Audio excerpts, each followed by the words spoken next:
那吃了桂枝茯苓五味甘草汤以后呢，上冲的气下降了，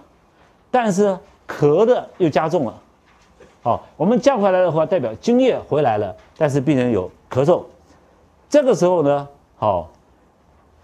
胸满者代表阳气足了，阳气很足了的时候，我们桂枝就不用了，加干姜细辛来治他的咳。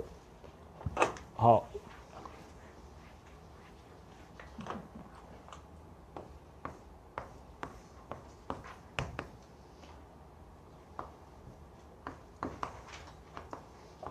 肺里面有咳的时候，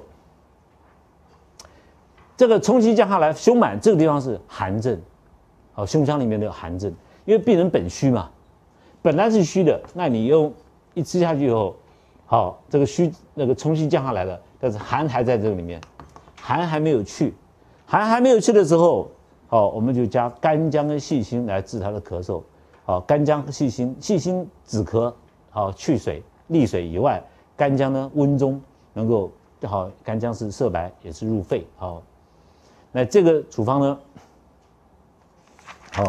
是用在如果说，这个病人吃了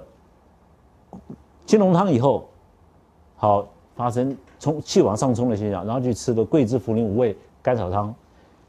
吃了以后又发生这个事情。一般这种症状出现在哪里？出现在病人本来就有滋饮，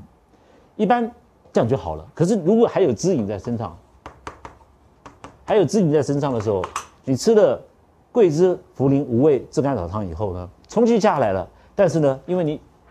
你发汗发掉了，就里面原来停在身体里面好几年前的滋饮呢，又跑出来了。这种滋饮呢，都是在脏腑之间，有的时候在肺和胸肋之间、肋膜之间，有的时候在纵隔腔，有时候在心包膜之间。那你小青龙汤发掉以后呢，这个空掉了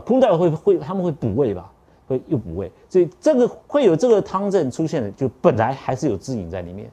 又回头又有滋饮的，所以说才会有寒症的现象出现，因为滋饮是水嘛，所以都是利水的药在里面，这个处方呢，把干姜细辛放进去，所以有这种现象呢，这个因为它胸满，我们这个。当我们发现到胸阳过亢、胸阳太盛的时候，桂枝要拿掉；胸阳不足的时候，我们要放桂枝下去，因为桂枝是阳药。那这个胸阳太足了，我们把桂枝抽出来，不要用。